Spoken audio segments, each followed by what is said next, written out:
That's how it works. An eye for an eye. It's called vendetta. That.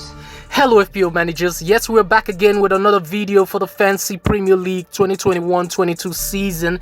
It's the Game Week 24 preview, and what a ride Game Week 23 has been. Starting off from the double Game Week announcement, which in retrospect I wish I had never seen, to our new captain. Following that announcement, getting a red card, you just knew that this was gonna be a very special game week indeed.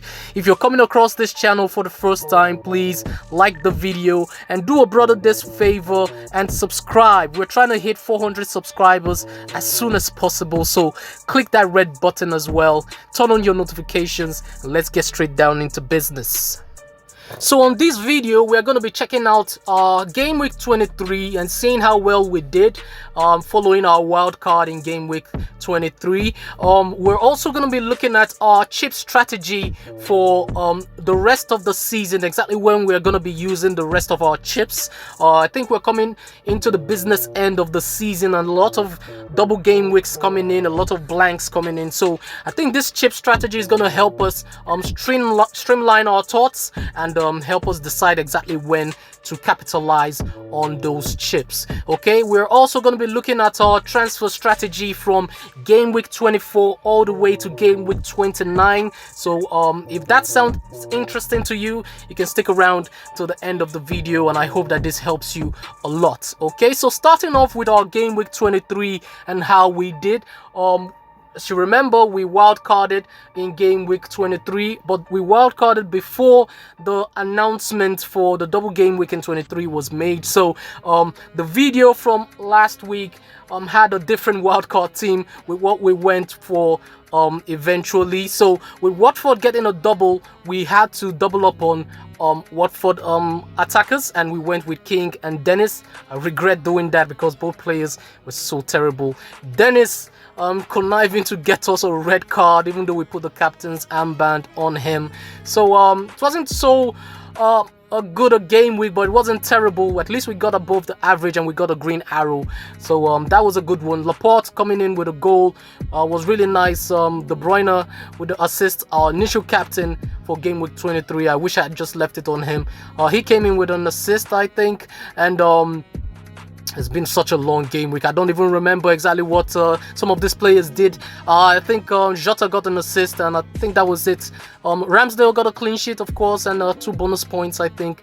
And I think that was it for a game week. A total of 43 points. Got us a green arrow, and I think that should be it for this game week. We look forward to Game Week 24 and the game weeks ahead. As for our plans for Game Week 24, the way we set up the wild card team, we ensured that we didn't need to make any transfers in Game Week 24, especially considering that there are gonna be some huge blank game weeks coming up ahead of us. So getting in as much free transfers as possible would help. So I'm not gonna make any transfers this week, and I'm gonna shift those transfers towards Game Week 27 when we get sort of like a mini blank game week. So our lineup for Game Week 24 is going to look something like this, following our wildcard in Game Week 23. We're going to have De Gea in goal, who's facing Burnley away. We're going to go with a 5-man defense with Trent at home to Leicester City, Cancelo at home to Brentford, as well as Laporte. And then we've gone with a double of Mitchell and Guehi, the Crystal Palace defenders, away to Norwich. And in midfield, we've gone with Kevin De Bruyne, our captain, for the game week. Jota at home to Leicester City, Coutinho at home to Leeds, and Bowen at home to Watford.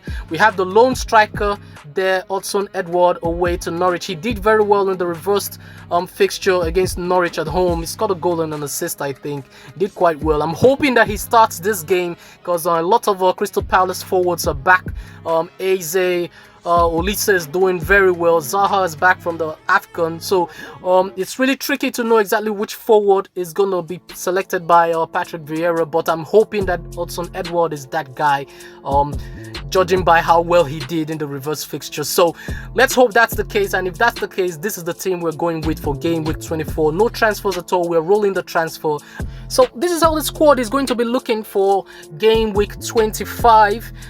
Both Brighton and Manchester United are going to be doubling, so I'm going to be trying to bring in an extra doubler into my team, seeing as I only have David De Gea who's going to be doubling. So one of these useless Watford forwards has to go. Yeah, I understand. It was just one game week where he got the red card, but nah, screw that guy, he has to go. Dennis has to go, and Neil Maupay is going to come in with the double for game week 25. And if that's the case, this is how the team is going to look for game week 25. I'm going to go with a 3-5-2 of David De Gea with a double, Trent, Alexander-Arnold, who's going to be facing Burnley, Cancelo and Laporte are going to be facing Norwich away, and then in midfield we're going to have Kevin De Bruyne, my captain, away to Norwich, and then Jota, Coutinho, Bowen and Rafinha will complete that midfield. And then my forwards are going to be Maupay, who's coming in with his double, and Odsonne-Edouard is going to come in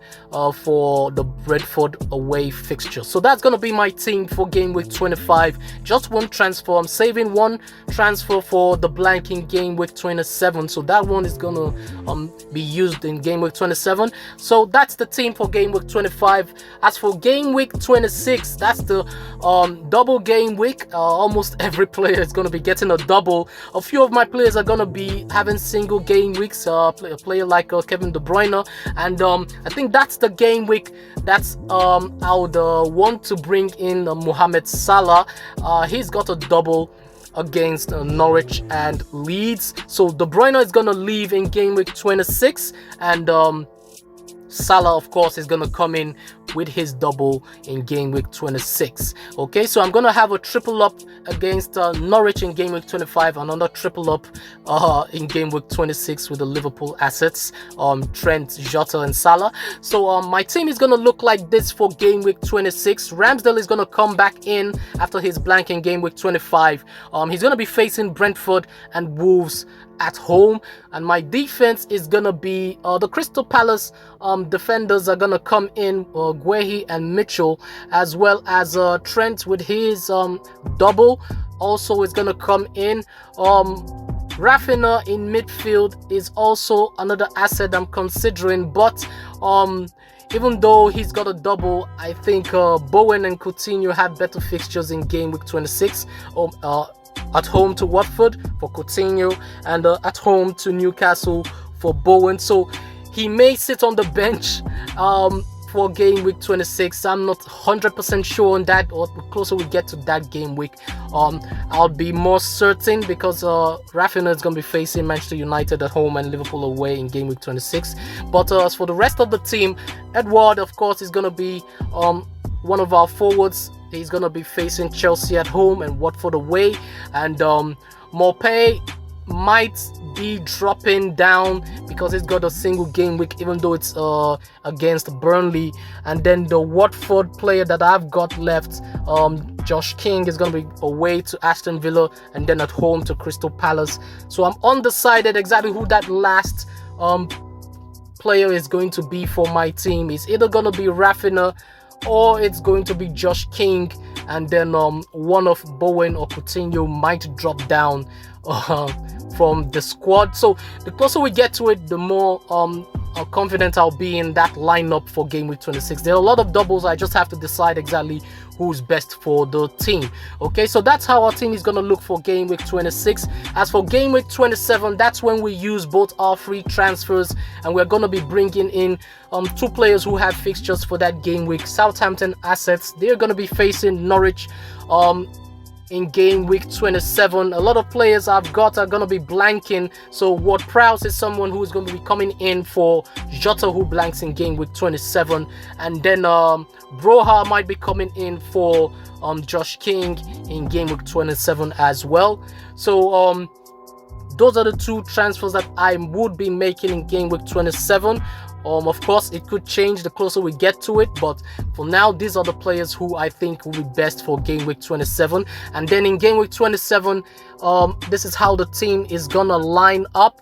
I'm gonna be going with De Gea, at home, wouldn't have a choice because Ramsdale is going to be blanking in game week 27 anyway. So De Gea in goal. We're going to be going with Cancelo away to Everton, as well as Laporte away to Everton. We're going to be going with Guehi and Mitchell at home to Burnley.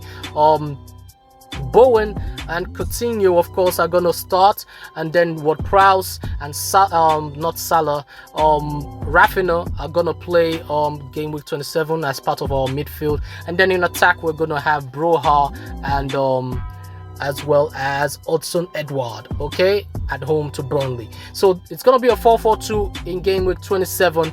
And then in game week 28, we're done with all the blanks for game week 27, and then I'm going to be considering getting in Chelsea assets because the fixtures turn for both West Ham and Aston Villa. At first, West Ham are going to be facing Liverpool away in game week 28, so Bowen is going to be leaving.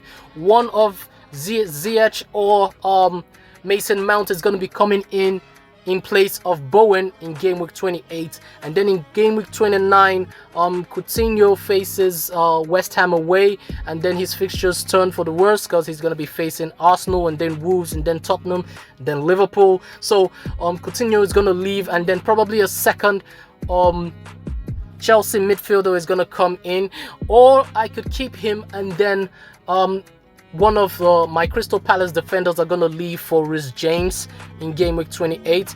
All of that is going to ensure that by game week 29, I'm going to have 2 Chelsea assets who are going to be facing Norwich. Okay, so that's the strategy for game week 24 to 29. These are the players I'm going to be bringing in. No transfers in game week 24. I'm going to be bringing more pay for game week 25, Salah for game week 26, Ward-Prowse and Broha for game week 27, and then 28 and 29 I'm going to be bringing in 2 of either Ziyech, Mount, or Reece James, who are going to have very good fixtures onwards from game week 28 for Chelsea, for our team. So these are the transfers that we plan to make from game week 24 to 29.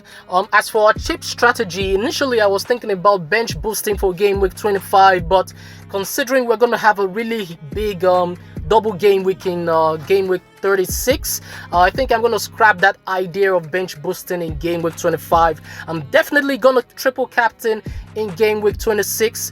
I'm undecided exactly which Liverpool asset is going to get that captain's armband, but the closer it gets to game week 26, I'm going to decide on that, but it's definitely going to be on a Liverpool asset. So triple captain in game week 36, free hit for the huge blank game week in game week 30, and then in game week 36 I'm going to activate the bench boost, and that's going to be it for our chips for this season. Hope this was helpful to someone out there. This is going to be our strategy, this is going to be our plans for the rest of the season. I'm hoping that we can get into that top 10k. We're coming closer and closer to it, and with these plans in place, I hope that it's going to work out just fine. Okay, so that's it for the video. Don't forget to like and subscribe on the video, subscribe to the channel, turn on your notifications, and good luck on the game week 24, and I'll catch you guys on the next one.